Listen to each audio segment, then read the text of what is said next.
Salut chers élèves, bienvenue dans cette série de vidéos consacrée à la notion des espaces vectoriels réels et destinée aux élèves de terminale sciences mathématiques.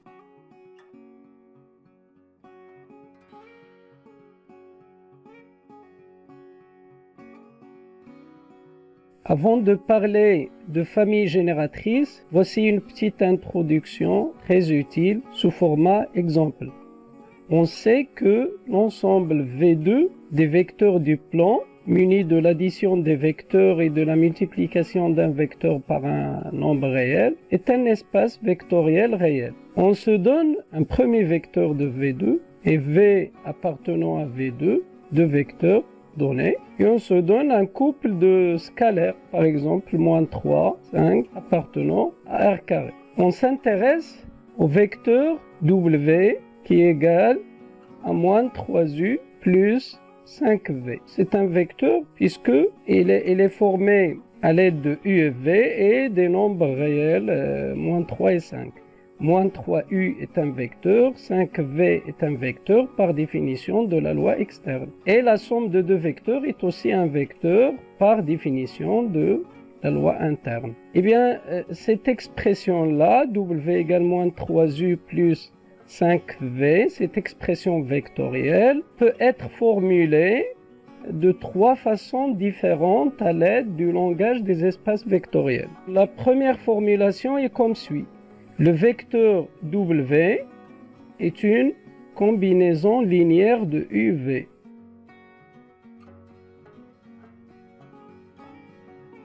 La deuxième manière, c'est d'écrire que la famille UV de l'espace vectoriel génère, c'est-à-dire fabrique, le vecteur W.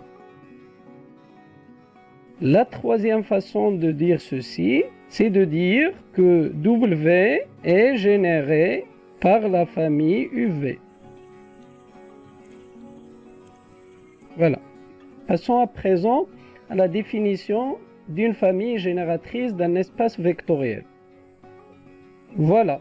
Donc, on se donne un espace vectoriel réel E plus point et on considère une famille B de vecteurs de cet espace vectoriel-là contenant un élément. On dit que cette famille est une famille génératrice de E si seulement si elle génère tous les éléments de l'espace vectoriel E. Attention, je répète, tous les vecteurs de E, tous les éléments de l'espace vectoriel sont générés par la même famille E1, E2 jusqu'à En. Remarquons bien sûr que cette définition est semblable à celle d'une base d'un espace vectoriel.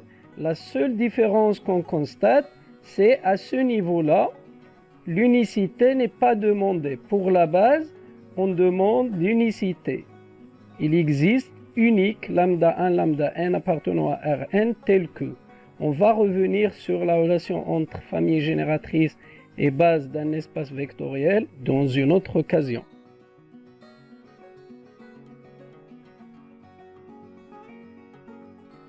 Passons à un premier exemple. On sait que C plus point est un espace vectoriel réel usuel. On prend Z1 égale 1, Z2 égale I et Z3 égale moins 3 plus 5I. Bon, remarquons que pour tout Z appartenant à C, il existe AB appartenant à R carré tel que Z s'écrit A plus BI.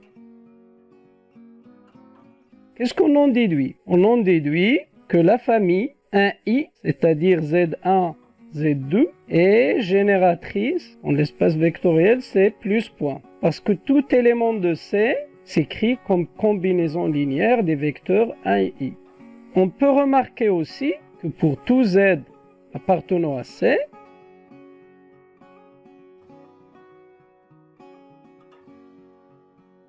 Z s'écrit combinaison linéaire de 1, I et moins 3 plus 5I. C'est-à-dire, il existe A, BC, AB0 appartenant à R cube tel que Z s'écrit combinaison linéaire de 1, I et moins 3 plus 5i. Ceci veut dire que la famille Z1, Z2, Z3 est génératrice dans C plus 1.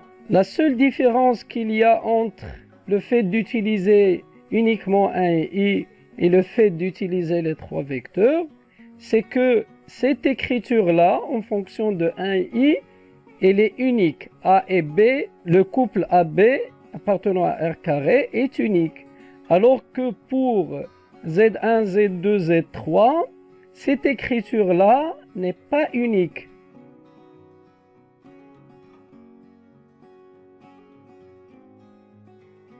Voilà, on peut écrire Z d'une autre manière en fonction de 1i moins 3 plus 5i, justement en changeant ces coefficients-là.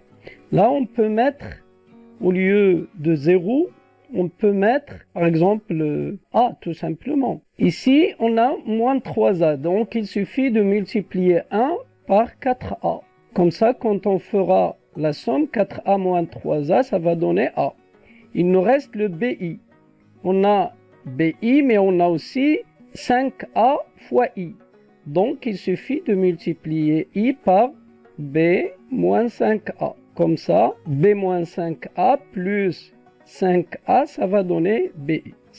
Tout ceci, ça va donner A plus BI. Bien sûr, on peut écrire Z en fonction de 1i et moins 3 plus 5i, c'est-à-dire en fonction de Z1, Z2, Z3, d'une infinité de manières.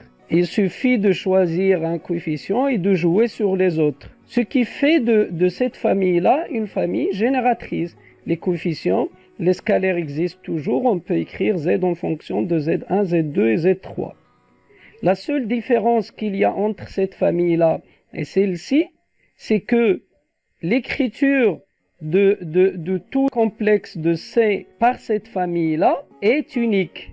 Alors que l'écriture de chaque nombre complexe en utilisant Z1, Z2, Z3, cette écriture-là, elle n'est pas unique. En effet, cette famille-là a la particularité d'être une base, alors que celle-ci n'en est pas une et on va voir pourquoi après.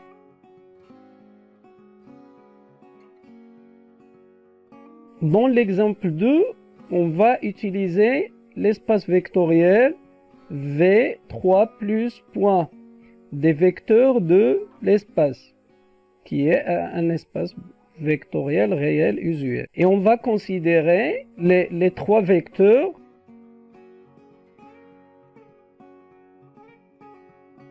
on sait que pour tout vecteur U de V3, il existe ABC appartenant à RQ tel que U s'écrit AI plus BJ plus CK. A et B, C sont les coordonnées du vecteur U dans la base canonique IJK qu'on a vu dans une vidéo sur les bases canoniques. Donc la famille IJK est génératrice dans V3 plus point. En effet, tout vecteur de V3 s'écrit qu'en combinaison linéaire de I, J et K. Cette écriture est même unique, ce qui fait de IJK, de la famille IJK, plus qu'une famille génératrice de V3 plus point. C'est une base et même c'est la base canonique de V3 plus point. Ce qu'on va faire dans cet exemple, c'est de se restreindre deux vecteurs I et J. Donc notre question, est-ce que la famille IJ est génératrice dans V3? Supposons que oui.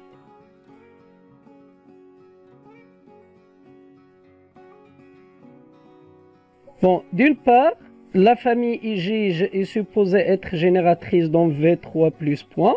Donc il existe XY appartenant à R carré tel que U s'écrit XI plus YJ égale XI plus YJ plus 0K. D'autre part, en comparant les deux égalités U égale XI plus YJ plus 0K et U égale moins 2I plus 3J plus 1K, et vu qu'on a déjà vu que IJK c'est la base canonique de V3 plus point. Ces deux écritures ne donnent que x égale moins 2, y égale 3 et 1 égale 0. Absurde. Donc, IJ ne peut être une famille génératrice en V3 plus point.